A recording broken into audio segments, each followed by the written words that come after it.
ரிஷபம்.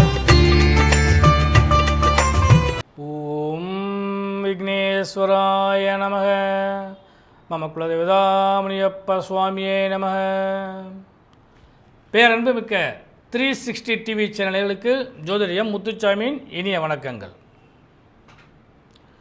ராசி அதிபதி சுக்கிரன் ஆட்சி பெற்று அமர்வதும், தனாதிபதி பஞ்சமாதிபதியாகிய புதனோடு சேர்ந்து அமர்வதும், கேந்திராதிபதியாகிய சூரிய பகவானோடு சேர்ந்து அமர்வதும் மகா யோகமாக கருதப்படக்கூடிய யோகம் பெற்ற ரிஷபராசி அன்பர்களே, உங்களுக்கு இந்த வாரம் நிகழும் மங்களகரமான ஸ்ரீ குரோதி வருடம் வைகாசி மாதம் 13ஆம் தேதி முதல் 19ஆம் தேதி வரை, அதாவது 26/5/2024 முதல் 1/6/2024 வரையான இந்த வாரத்திற்கான பலாபலன்கள்.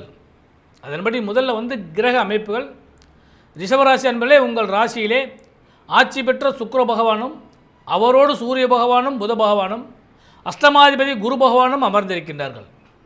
பஞ்சமஸ்தானத்திலே கேது பகவானும், 10ஆம் இடத்திலே சனி பகவானும், லாபஸ்தானத்திலே ராகு பகவானும் அவரோடு செவ்வாய் பகவானும் அமர்ந்திருக்கின்றார்கள். இதுதான் இந்த வாரத்திற்கான கிரக அமைப்புகள். உங்கள் ராசிக்கு 3ஆம் இடத்ததிபதியாகிய சந்திர பகவான் உங்கள் ராசியிலிருந்து 8, 9, 10, 11 ஆகிய இடங்களில் இந்த வாரம் முழுவதும் அமர காத்திருக்கின்றார். அப்போ 8ஆம் இடத்தில் அமரும் பொழுது சந்திராசமம் என்று கருதப்படுகிறது. அதன்படி இந்த வாரத்தில் துவக்க நாளாகிய ஞாயிற்றுக்கிழமை அன்னைக்கு உங்களுக்கு ஞாயிறு திங்கள் 2 நாட்களும் சந்திராசமம், வேதை தினம் இல்லை. அப்போ இந்த சந்திராசமத்தின காலகட்டங்களில் சற்று நிதானமான போக்கை கடைப்பிடிப்பது நல்லது தரும். அப்போ ஒவ்வொரு நாளும் நமக்கு நல்ல பலன்கள் கிடைக்குமா அப்படின்னு சொல்லி பார்க்குறப்ப, இந்த வாரத்தின் துவக்க நாளாகிய ஞாயிற்றுக்கிழமை அன்னைக்கு நம்ம முதல் சொன்ன மாதிரி சந்திராசம தினம். அன்றைய தினத்தை பொறுத்தளவுக்கு 26/5/2024 திதி தேய்பிரையில் வரக்கூடிய சதுர்த்தி திதியும், பகல் 11 மணி வரை மூல நட்சத்திரம், அதன் பின்பு பூரட நட்சத்திரமும், சித்தயோகம் கூடிய சுப முகூர்த்த நாளாக ஞாயிற்றுக்கிழமை அன்றைக்கு வருகிறது. நல்ல அருமையான நாள். அன்று சங்கடகர சதுர்த்தி. அடுத்து திங்கக்கிழமை அன்றும் உங்களுக்கு நான் சொன்ன மாதிரி சந்திராசமம் தான். அன்று பார்த்திங்கன்னா மாலை 5 மணி வரை சதுர்த்தி திதியும், அதன் பின்பு பஞ்சமி திதியும் வருகிறது. அதே போல் காலையில் 10:30 மணி வரை பூரட நட்சத்திரமும், அதன் பின்பு உத்திராட நட்சத்திரமும் வருகிறது. அன்று முழுவதும் மரண யோகம் கூடிய நாள், ஒரு மத்தியமான நாள். அடுத்து வரக்கூடிய 5 நாட்களும் உங்களுக்கு யோக பலத்தை தரக்கூடியது. அதாவது 28/5/2024 செவ்வாய்க்கிழமை அன்னைக்கு மதியம் 3:30 மணி வரை பஞ்சமி தேய்பிரை பஞ்சமி திதியும், அதன் பின்பு சஷ்டி திதியும் வருகிறது. காலை 10 மணி வரை உத்திராட நட்சத்திரம், அதன் பின்பு திருவோண நட்சத்திரம் வருகிறது. அன்று சித்தயோகம் கூடிய நாள். அடுத்து புதன்கிழமை 29/5/2024 புதன்கிழமை அன்னைக்கு மதியம் 1:30 மணி வரை சஷ்டி திதி, அதன் பின்பு சப்தமி திதி, காலையில் 8:30 மணி வரை திருவோண நட்சத்திரம், அதன் பின்பு அவிட்ட நட்சத்திரம். மரணயோகம் கூடிய அந்த நாள் கரி நாளாகவும், தேய்பிரை சஷ்டி திதி வரக்கூடிய நாளாக வருகிறது. அடுத்து 30/5/2024 வியாழக்கிழமை அன்னைக்கு மதியம் 11:30 மணி வரை பகல் 11:30 மணி வரை சப்தமி திதி, அதன் பின்பு அஷ்டமி திதி வருகிறது. அன்றைய நட்சத்திரம் சதய நட்சத்திரம். மரணயோகம் கூடிய நாள் அன்று தேய்பிரை அஷ்டமி திதி வருகிறது. அடுத்து வெள்ளிக்கிழமை 31/5/2024 வெள்ளிக்கிழமை தேய்பிரை நவமி திதியும், பூரட்டாய நட்சத்திரமும், சித்தயோகம் கூடிய அந்த நாள் கரி நாளாக வருகிறது. அடுத்து இந்த வாரத்தில் கடைசி நாள் சனிக்கிழமை. ஆங்கில மாத பிறப்பு ஜூன் மாதம் பிறக்கிறது. 1/6/2024 அன்றைய திதி தேய்பிரை தசமி திதி, நட்சத்திரம் உத்திரட்டாய நட்சத்திரம், சித்தயோகம் கூடிய நாள் மத்தியமான நாள். இதுதான் இந்த வாரத்திற்கான திதி வார யோக நட்சத்திர அமைப்புகள்.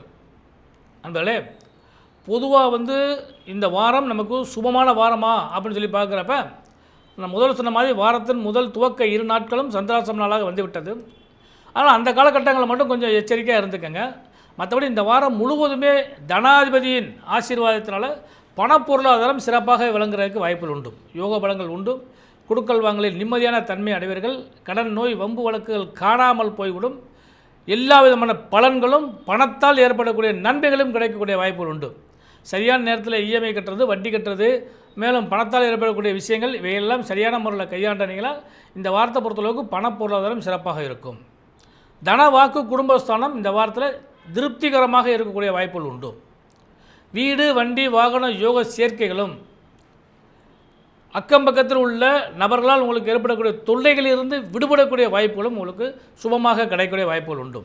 பொதுவாக ஒரு பலமான வாரமாகவே அமையக்கூடிய வாய்ப்பு உண்டு. 10ஆம் இடத்துல ஜீவனாதிபதி அமர்ந்திருக்கான தொழில் வியாபாரம் இந்த வாரம் சிறப்பாக இருக்கும். முன்பு இருந்த சுணக்க நிலையெல்லாம் மாறி இந்த வாரத்தில் எதிர்பார்த்த பல நன்மைகள் கிடைப்பதற்கான வாய்ப்புகள் உண்டு. புது தொழில்கள் தொடங்குவதற்கான வாய்ப்புகளும் அல்லது புதிய முயற்சிகள் செய்வதற்கான வாய்ப்புகளும் இருக்கும் தொழிலை அபிவிருத்தி செய்வதற்கான வாய்ப்புகளும் கிடைத்தால் இந்த வாரத்தை நீங்கள் பயன்படுத்தி கொள்ளலாம். அதே நேரத்தில் பொறுத்தளவுக்கு இந்த வாரத்தில் ஞாயிற்றுக்கிழமை தவிர மற்ற நாட்கள் அனைத்துமே சுகமான நாட்களாக அமையவில்லை. அதனால் நீங்கள் பயன்படுத்திக்கோங்க. அடுத்த வாரத்தில் அதை நம்ம விரிவாக்கம் செய்வதற்கான வாய்ப்பை முடிவு பண்ணிக்கோங்க. அதுக்கு அடுத்தபடியாக உத்தியோகஸ்தலை பொறுத்தளவுக்கு இந்த வாரம் ஒரு சிறப்பான வாரம். பணிச்சுமை அதிகரித்தாலும் உங்களுக்கு பணிச்சுமைகள் பகிர்ந்து அளிக்கப்படும். மேலதிகாரிகளால் உங்களுக்கு அன்பும் அரவணைப்பும் ஆதரவும் கிடைக்கக்கூடிய வாய்ப்புகள் உண்டு. உங்களுக்கு கீழ் பணிபுரியக்கூடியவங்க உங்களுக்கு ஒத்துழைப்பு கொடுப்பாங்க. அதனால் உத்தியோகஸ்தலை பொறுத்தளவுக்கு நல்ல யோக பலங்கள் நிச்சயமாக கிடைக்கும். அடுத்து மிக முக்கியமான விஷயம் சுபமங்கலம். ஏன்னா வைகாசி மாதம் தேய்பிரையில் வரக்கூடியது சுபமங்கலத்தை நிறைய எதிர்பார்த்து காத்திருப்பாங்க. ரிஷபராசி என்பதே பொதுவாக இந்த வாரத்தில் சுபமங்கலத்தை ஒத்தி வைத்தல் நலம் தரும். அதாவது கூடுமானவரை சுபமங்கலத்தை பற்றி பேசலாம், உறுதி செய்யலாம். ஆனால் இறுதிக்காக கொண்டு போகிறதுக்கான வாய்ப்பை அடுத்த வாரத்தில் பயன்படுத்திக்கங்க. இந்த வாரத்தில் அந்த அளவுக்கு ஒரு சுபமான நாட்கள் இல்லை. அதனால் இந்த வாரத்தை பொறுத்தளவுக்கு ஒரு மத்தியமான நாட்கள் தான் அமைகிறது. இந்த வாரத்தில் 3 நாள் மரண யோகம் வருகிறது, கரிநாள் வருகிறது. அதனால் சுபமங்கலத்தை கொஞ்சம் ஒத்தி வைத்தல் நலம் தரும். அடுத்து மாணவ செல்வங்களே இந்த வாரத்தை பொறுத்தளவுக்கு உங்களுக்கு அடுத்த வாரத்தில் கல்வி புதிய கல்விகள் உங்களுக்கு துவங்க இருக்கக்கூடிய காரணத்தினால அதற்கான ப்ரிப்பேர் பண்ணிக்கங்க. மற்றபடி அடுத்த வாரத்தில் உங்களுக்கு சுபபலங்கள் நிச்சயமாக கிடைக்கும். அடுத்து மிக முக்கியமான விஷயம் உடல்நிலைகள். இந்த உடல் சார்ந்த விஷயங்களை பொறுத்தளவுக்கு இந்த வாரம் சற்று நிதானமான போக்கை கடைப்பிடிங்க. ஏன்னா தேவையில்லாத அலைச்சல், இப்போ கிளைமேட் வேறு சேஞ்ச் ஆகிட்டு இருக்கு. அதனால் உடல்நிலைகளில் சற்று கவனம் செலுத்துங்க. தேவையில்லாத உணவுகளை தவிர்த்து கொள்ளுங்கள். மன ரீதியாக உடல் ரீதியாக எந்த பாதிப்பும் ஏற்படாத அளவுக்கு கொண்டு போனீங்கன்னா இந்த வாரம் ஒரு நல்ல அருமையான வாரமாக அமையக்கூடிய வாய்ப்புகள் உண்டு. பெண்களுக்கு கணவன் மனைவி உறவு பலப்படும். அந்யோன்யமும் யோக பலமும் கூடிய வாரமாக அமையக்கூடிய வாய்ப்புகள் உண்டு. இந்த வாரத்தில் சிறு சிறு பயணங்கள் மேற்கொள்வதற்கான வாய்ப்புகள் உண்டு. சுற்றுலா ஸ்தலங்களுக்கு, ஆன்மீக ஸ்தலங்களுக்கு அல்லது அக்கம் பக்கம் இருக்கக்கூடிய இடங்களுக்கு செல்லக்கூடிய வாய்ப்புகள் உண்டு. இந்த வாரத்தில் உங்களுக்கு கிடைக்கக்கூடிய வாய்ப்புகள் உண்டு. அதனால் இந்த வாரத்தை சுபமங்கலமாக பயன்படுத்திக் கொள்ளுங்கள்.